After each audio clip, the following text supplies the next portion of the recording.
Ray Byers Jr. here. Today we're going to talk about gutters and gutter covers and really what makes them different from the LeafGuard product. Typical rain gutters you're going to see here are going to be a fascia style gutter. Now these fascia style gutters, they're going to capture the water.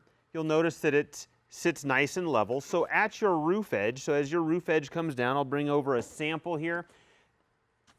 There's a sample board for roofing material. And as your roof edge comes down, it's going to feed the water into that gutter.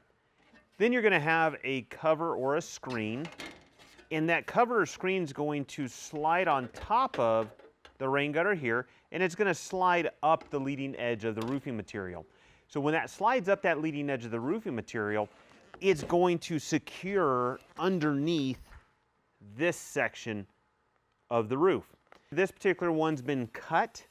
The reason why this has been cut is when we did the removal, the sealant on the shingle itself was at such a rate that we had to actually cut it off and leave some of the material under there. That's why you're going to see, kind of a wavy edge. So when that goes underneath here, it then goes and slides underneath that leading edge of your roofing material. These covers, in a lot of cases, do a good job at shedding the vast majority of the debris out.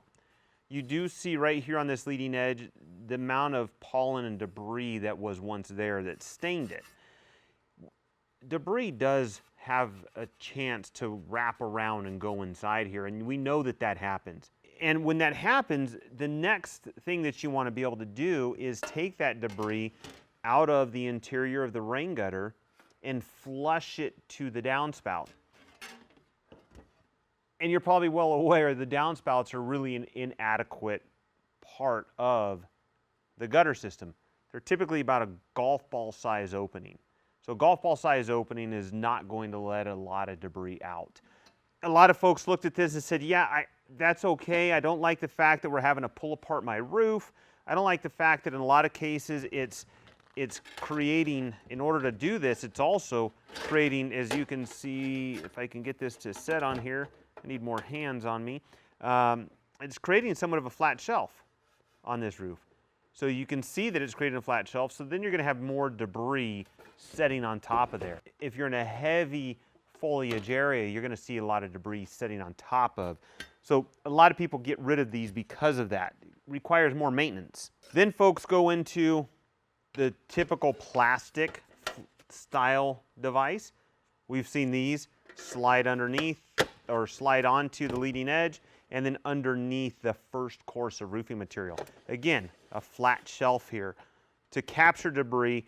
Plus we also see these at times blow off. Another device, micro mesh. Now these micro mesh devices are similar to what you have in your home for your dryer, the lint tray, right? That captures all the lint that goes through there. One fun little experiment you can do at home, especially if you have kids, clean out that lint tray and go run water over the top of that. You're going to see that water beading up on there. And the reason why the water beads up on there is in our soaps, there's oils in the soaps, right? We have soaps that are being washed. You have laundry detergent that's going through that. Those soaps and detergents clog the pores of the micro mesh here. And when they clog the pores of the micro mesh, just think about that when you're looking, if you have an asphalt shingle. The asphalt shingles also they're an oil-based product. They have asphalt, they have oils.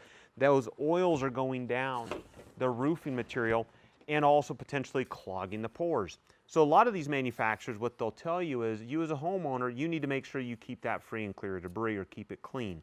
They also do mount with a flat spot here. So as long as you don't mind maintenance, this is not a bad choice because it's at least keeping the vast majority of the debris out of your system. It's not keeping all the debris off the roof edge or the leading edge of your roof.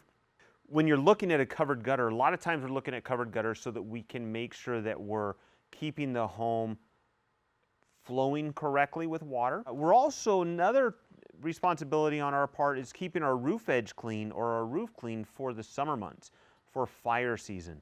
So we want to make sure that it doesn't give us more work to have to keep clean and keep our home fire safe by having debris right there at that leading edge. And actually that's one of the reasons why CAL FIRE has stated that they require us, new homes or homes built in the urban wildland interface, and even some counties have adopted homes that are getting re-roof in urban wildland interface, they need some sort of cover.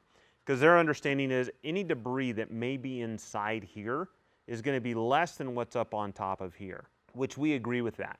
It's going to shed off more debris rather than being a nice catcher's mitt capturing all the debris shedding off the roof. We do have some clients that ask us, well, if I'm going to clean this, how often should I clean a cover device that's on top of the gutter?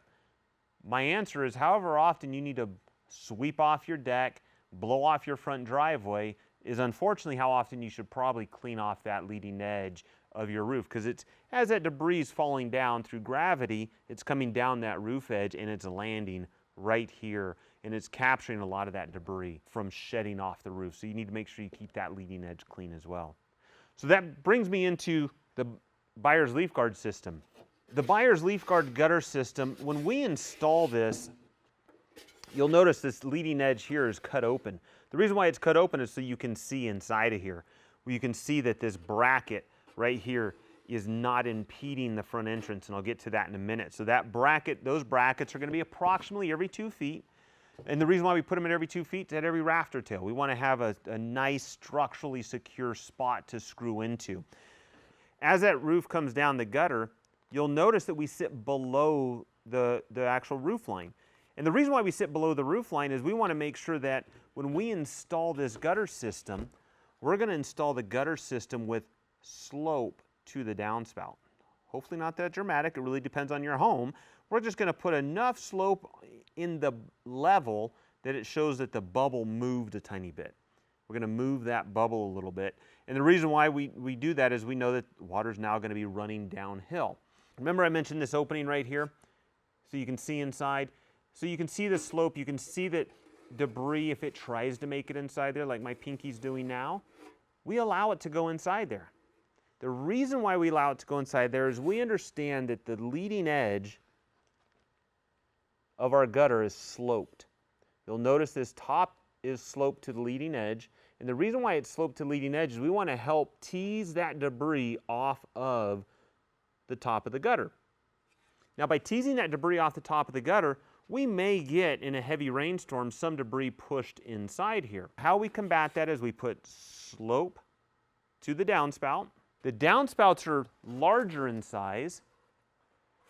They're no longer a golf ball size opening, 1 3/4 by 2 3/4. It's now a 3" by 4" opening.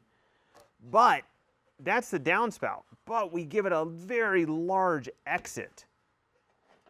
So you see here I've got a brown big mouth. We cut open the bottom of the gutter, and this big mouth slides right on there, and then the downspout is going to be connected that direction. So that way we can get all of that debris out of the gutter system that made it inside that small opening.